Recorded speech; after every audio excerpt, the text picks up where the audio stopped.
오늘 본문의 말씀을 가지고 전쟁에 승리하려면 그런 제목으로 잠깐 동안 은혜를 나누려고 합니다. 우리 인간에게 주어지는 공포들 가운데 빠질 수 없는 것이 전쟁에 대한 공포가 아닐까 그런 생각을 하게 됩니다. 작년 2월에 러시아가 우크라이나의 수도 키이우를 침공하면서 이제 러시아와 우크라이나 사이에 전쟁이 시작되었습니다. 그 전쟁으로 전 세계가 혼란에 빠졌습니다. 수많은 사람들이 지금도 고통을 받고 있습니다. 많은 사람들이 집을 잃고 생활의 터전을 잃어버리고 여기저기로 난민으로 유랑하게 됩니다. 또 주변 나라들은 그 난민들을 받아서 수용하느라고 많은 혼란들이 있습니다.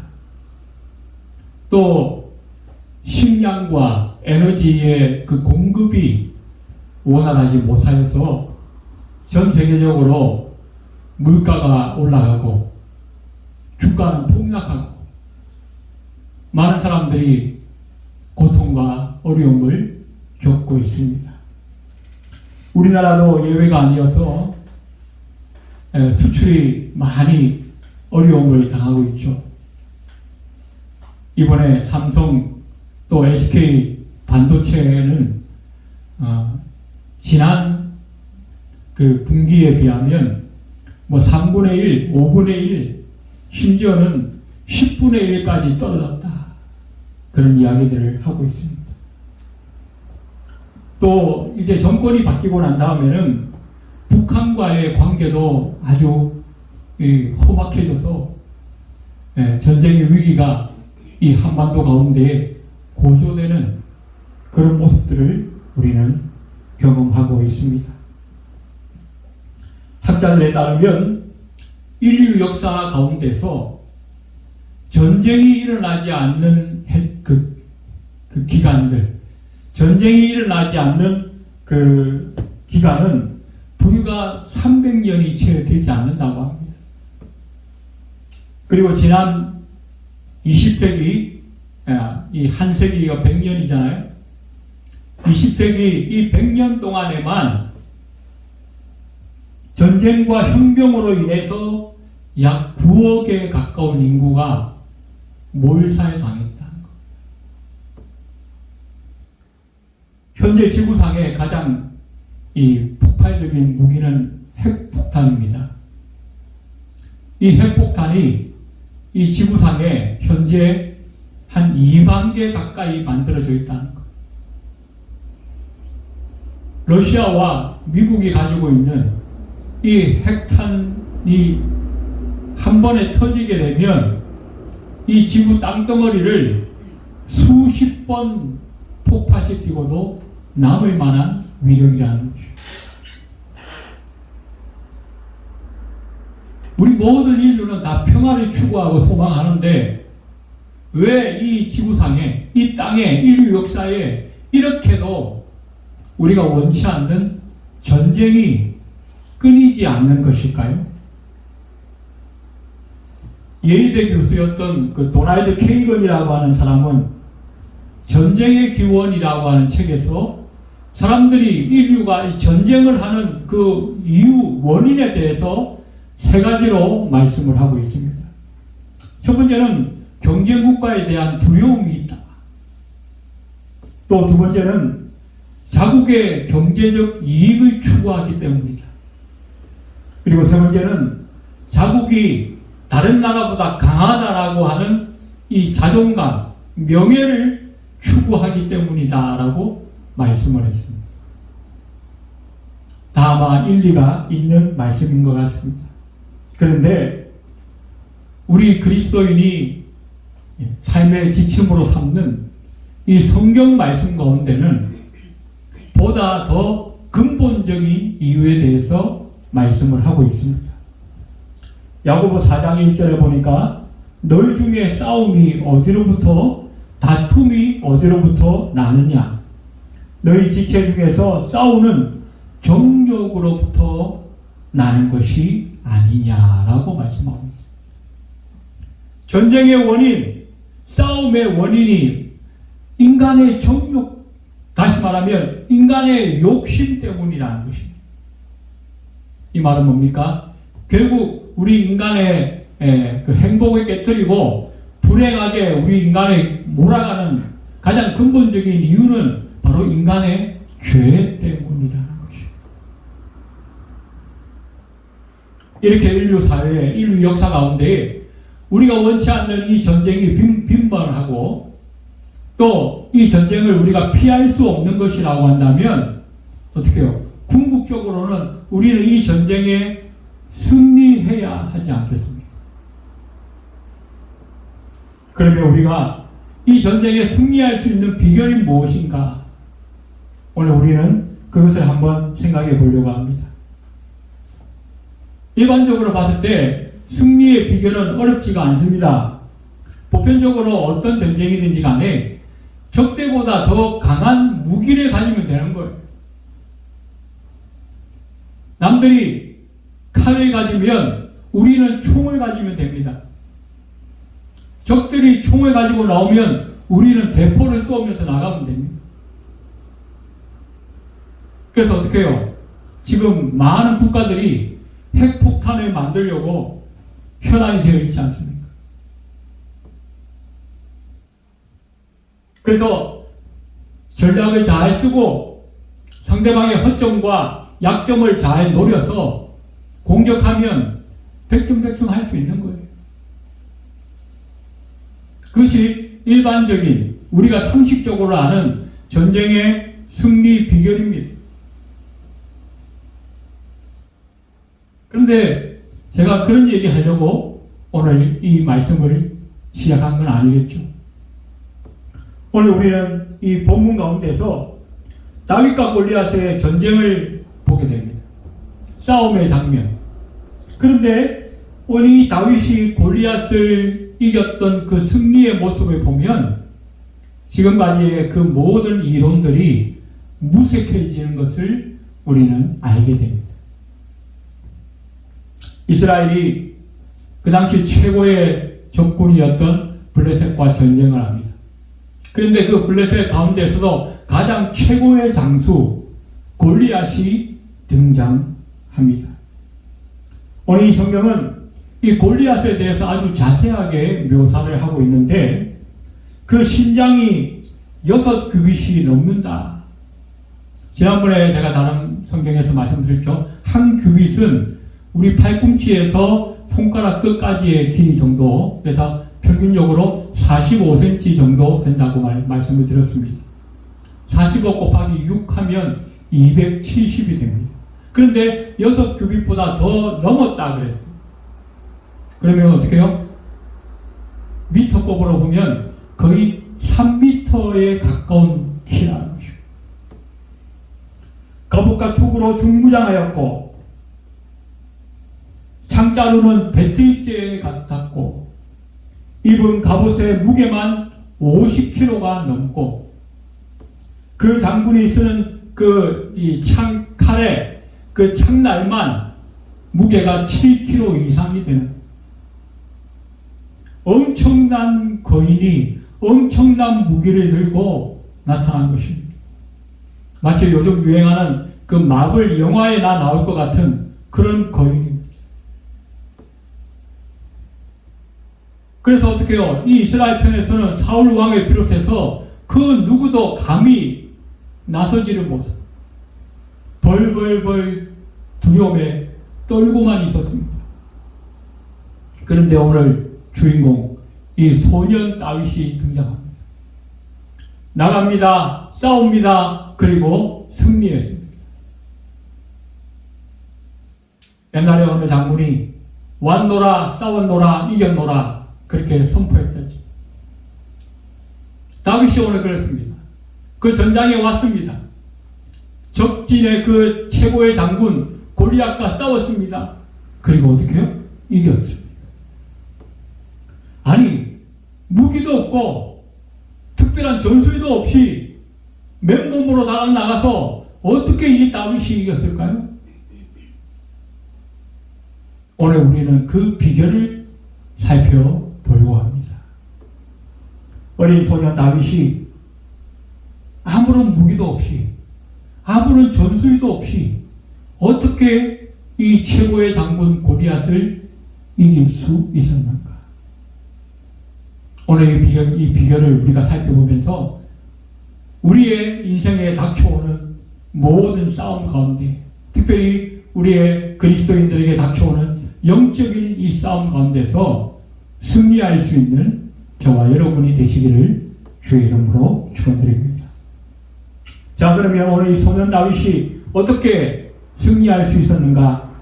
첫 번째 그 비결은 이 다윗이 하나님의 이름으로 나아가 싸웠기 때문입니다. 하나님의 이름으로 나아가 싸웠고 승리했습니다. 45절에 다윗이 블레셋 사람에게 이르되 너는 칼과 창과 단창으로 내게 나오거니와 나는 만군의 여호와의 이름 곧 네가 모욕하는 이스라엘 군대의 하나님의 이름으로 내게 나아간다. 다윗의 승리의 비결은 오직 하나였습니다. 하나님의 이름으로. 하나님의 이름으로 나간다는 것은 뭡니까? 오직 하나님만을 의지하고 하나님의 주시는 능력과 힘으로 싸우겠다는 것입니다. 골리앗은 칼과 창과 단창으로 나왔습니다. 최고의 무장을 하고 최고의 무기를 들고 나왔습니다. 그런데 다윗은 그렇지 못했어요. 무기도 없고 전술도 없고 무장을 한 것도 아니었어요.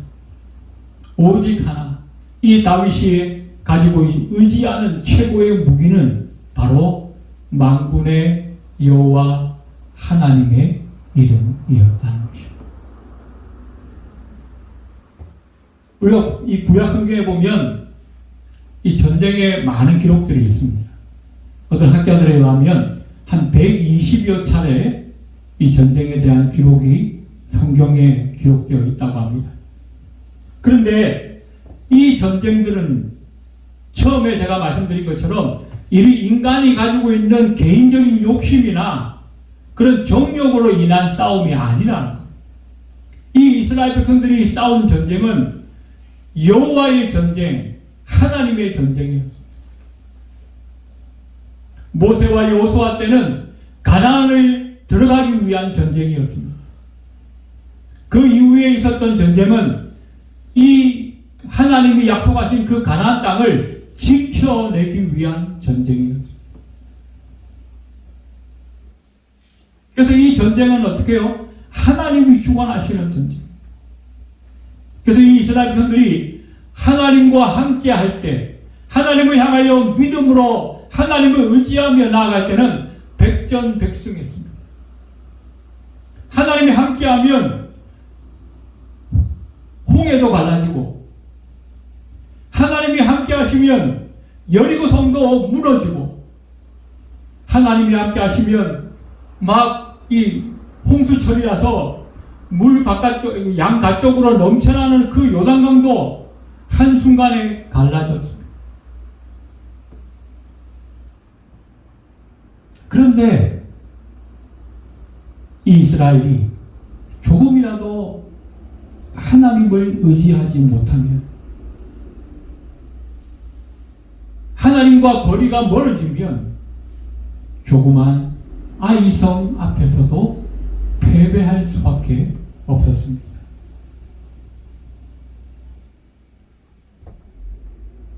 앞서 제가 말씀드렸던 인류 역사 가운데 이 전쟁을 연구했던 여러 전쟁 연구가들이 말하는 그 수많은 이론과 논리들이 아무런 의미가 없다는 것입니다. 하나님이 함께 하시면 이기는 것이고, 하나님이 함께 하시지 않으면 졌습니다. 전쟁의 관건은 무기나 전략이나 전술에 있는 것이 아니라 하나님이 함께 하시느냐 함께하지 않으시느냐에 달려있다는 것입니다. 그런데 이 다윗은 어떻게 해요? 하나님과 함께 하였습니다. 하나님의 이름으로 나아갔고 하나님의 이름으로 승리했습니다. 오늘 우리의 삶에도 우리 인생에도 우리를 두렵게 만들고 우리를 의기소침하게 만들고 주눅들게 만드는 그런 인생의 문제들, 인생의 적들이 우리 앞에 골리앗의 모습으로 나타날 수 있습니다. 어떤 사람에게는 경제적인 문제로, 또 어떤 사람에게는 건강의 문제로, 어떤 사람들에게는 인간관계의 문제로, 우리 학생들에게는 대학 진학이나 성적 문제, 우리 청년들에게는 이성관계나 취업의 문제, 이런 것들이 우리를 힘들게 만들고 주눅들게 만들고 절망하게 만들 수 있습니다. 그러나 오늘 이 다윗과 같이 우리가 하나님의 이름으로 나아갈 수만 있다고 한다면 우리는 그 전쟁 앞에서 승리하게 될 줄로 믿는 것입니다. 두 번째로 이 다윗이 어떻게 승리할 수 있었는가? 하나님의 영광을 위해 싸웠기에 승리할 수 있었습니다. 46절에 오늘 여호와께서 너를 내 손에 넘기시리니 내가 너를 쳐서 네 목을 베고 블레셋 군대의 시체를 오늘 공중의 새와 땅의 들짐승에게 주어 온 땅으로 이스라엘의 하나님이 계신 줄 알게 하겠고 라고 말씀합니다. 전쟁에서 승리하려면 목표가 분명해야 합니다. 이번 전쟁에서 단순히 적들 병사들만 제거하는 것인지 아니면 적들의 본부와 병참 자체를 아예 싹 날려버리는 것인지 어느 지역을 어떻게 공격하는지 전략과 전술이 분명해야 돼. 목표가 있어야 되는 거. 그 목표에 맞게 전략을 짜고 그 목표에 맞게 병력을 투입하는 거. 오늘 다윗도 마찬가지입니다. 이 전쟁에 참여하면서 이 싸움을 시작하면서 다윗에게는 목표가 분명했습니다. 그 목표가 뭐였습니까? 온 땅으로 이스라엘의 하나님이 계신 줄 알게 하겠고 내가 이 전쟁에 이겨서 내 이름을 떨치리라. 내 명예를 추구하고 내가 영광을 받으리라. 사울같이 그런 개인적인 욕심을 가지고 전쟁에 나갔던 것이 아닙니다. 다윗의 목표는 오직 하나였습니다. 하나님의 이름을 선포하겠다는 것입니다.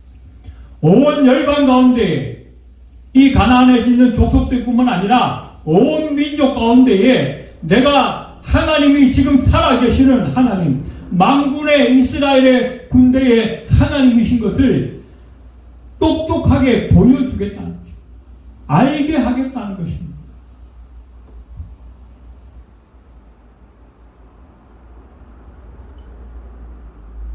일반적으로 사람들이 신을 찾고 신께 기도하는 이유는 사람마다 다 여러 천차만별이겠습니다만은 이유는 공통적으로 하나입니다.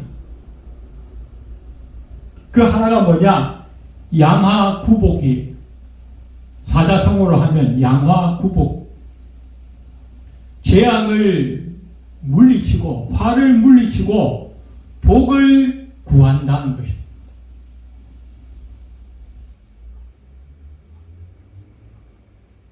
우리가 흔히 그리스도인들 가운데에 기복적인 신앙을 가지고 있다라고 책망받을 때가 지적받을 때가 간혹 있습니다.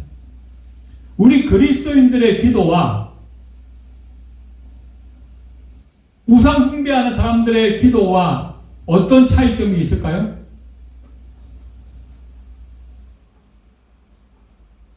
하나님을 섬기지 않는 사람들은 자기의 행복과 자기의 평화와 자기의 유익함에 초점을 맞추고 구하는 것이.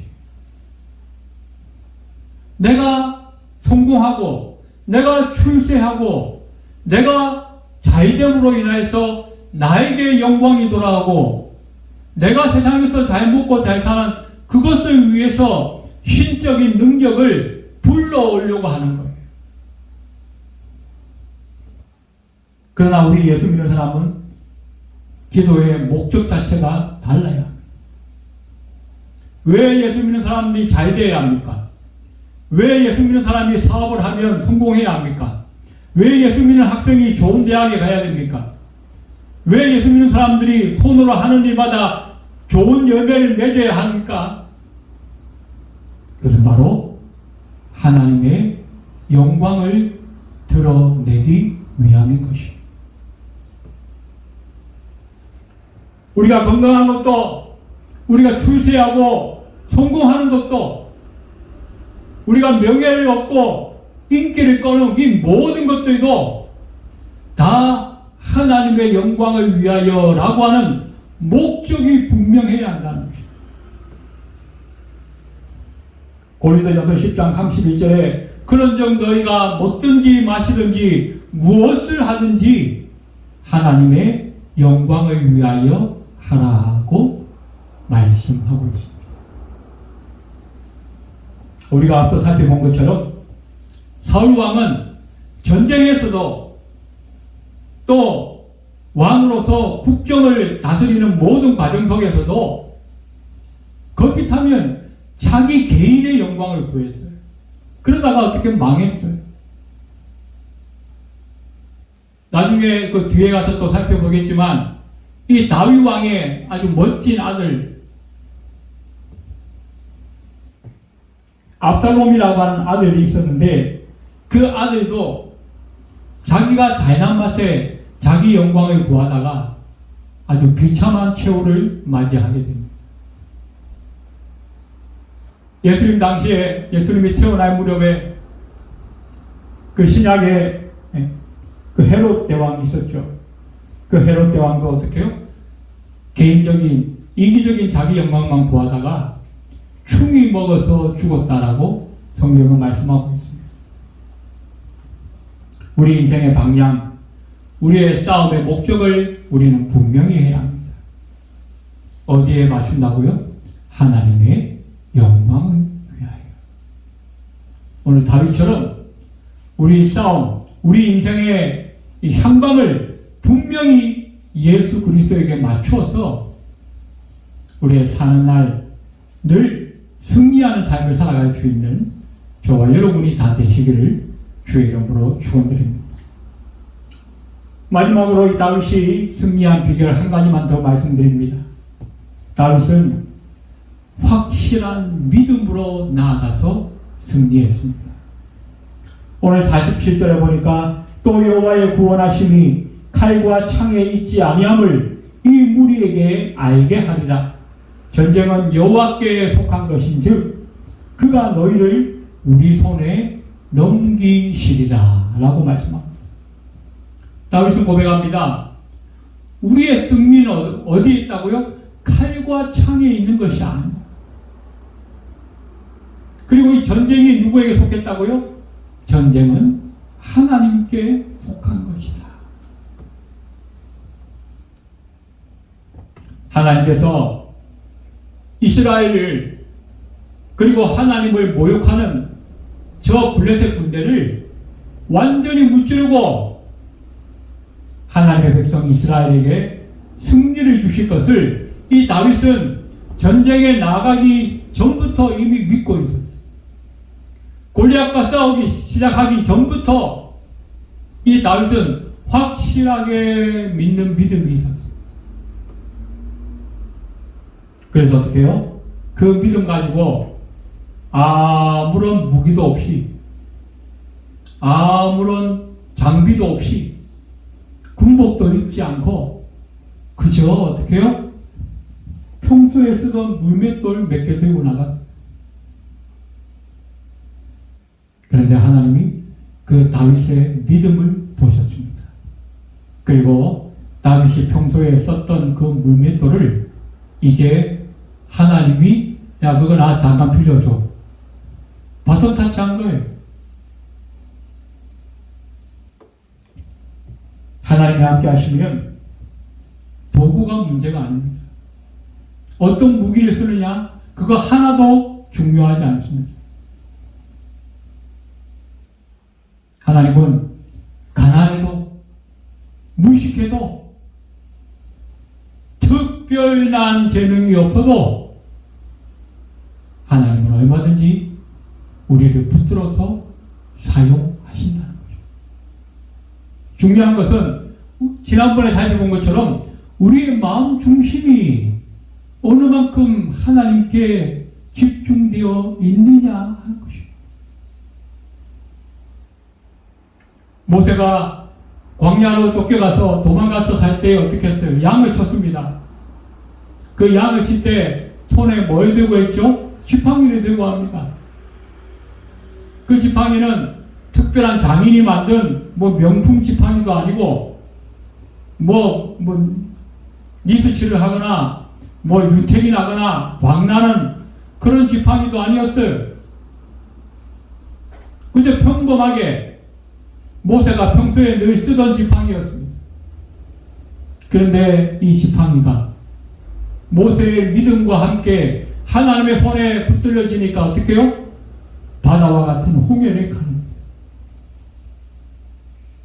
반석을 치니까 수백만 명이 마실 수 있는 물이 터져 나옵니다.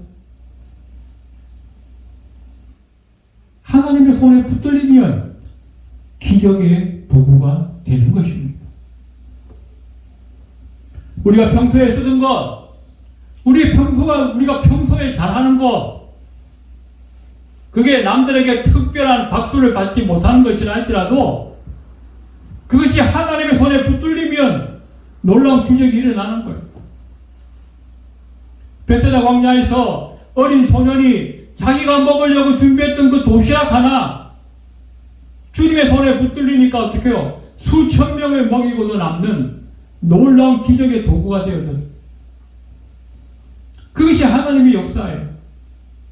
우리는 그저 주의 손에 붙들려서 쓰이기만 하면 되는 거예요.